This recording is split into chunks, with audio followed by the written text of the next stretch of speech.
Does an e-commerce store need to register in all 50 states? Let's take a look at the details here. What if my LLC is registered in New York State with a registered agent in that state? This LLC serves as an online e-commerce Shopify store.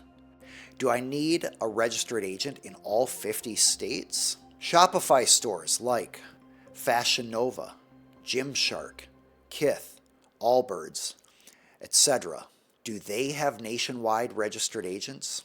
First, if you are selling to people, you have an opportunity to have a contract in place for those transactions. In that contract, you can specify that if there is a lawsuit, then you need to be exclusively in your jurisdiction. That way, anyone who enters into a contract with you has to file in that jurisdiction. And if they don't, they've breached the contract. The second thing you can do is have an arbitration provision that requires that the legal action against you be filed in arbitration in your jurisdiction or in your venue. So these are two separate provisions that can force you to find out about a lawsuit in your state because it forces them to bring that legal action in your state. In most states, but not all, an exclusive venue provision is enforceable, which means if you say in the contract, the only way to sue either party is to start a lawsuit in New York, that's enforceable in most states, but not all. One state that will enforce them is Minnesota. But when I first graduated from law school, Minnesota would not honor an exclusive venue provision. So it is decided state by state. That's where the arbitration clause comes in. The Federal Arbitration Act trumps all state law. And it says if there is an arbitration provision, it shall be followed. And so if you really want to make sure that a dispute must be filed in your state, then an arbitration provision is the safest way to do that. That's one way of getting around, practically speaking, having a registration in every state. But technically, you still are required to have a registration in every state, and that requires having a registered agent in those states. You can pay a service to have a registered agent in all states, but I understand it costs a lot of money, and a lot of small businesses, especially Etsy businesses or Shopify businesses, may not have the money to pay each year to a registered agent service.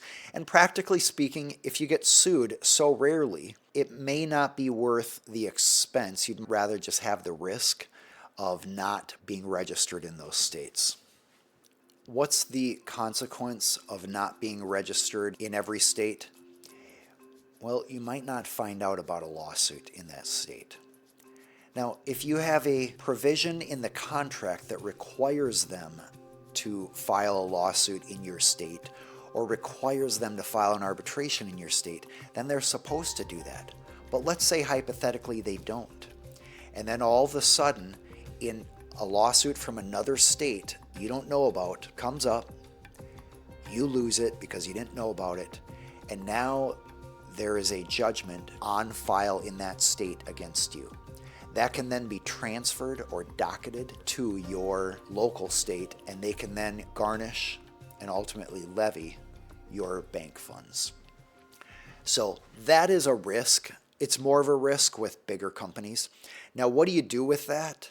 If that happened, and I've had clients where that has happened, what we need to do is find a licensed attorney in the state where the lawsuit occurred, and then file a motion to undo the judgment that's there. And there are typically two requirements for that. First, you have substantive defenses that were not raised. So, for example, the arbitration provision would be an important one, and then some others. And then second, you need to have acted promptly once you heard about the lawsuit. So it is possible to get those undone. Practically speaking, here's what most business owners do. They register in the state where they operate, and if they have the guidance of an attorney, they have an exclusive venue provision in all transaction contracts.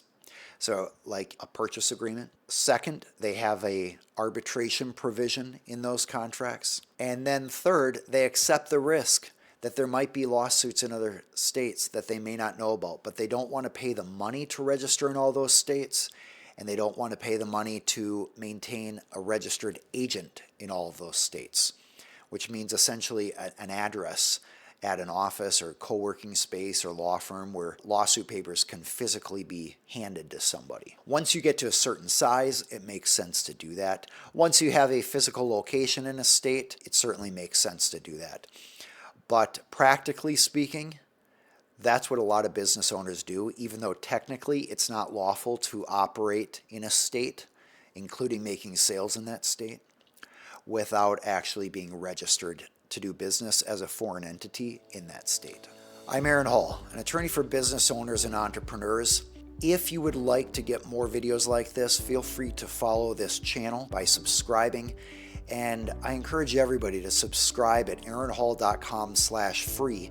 That's where you can get some exclusive videos helping business owners avoid common and expensive legal problems and help grow your company so you achieve success in your company and hopefully as well in your life.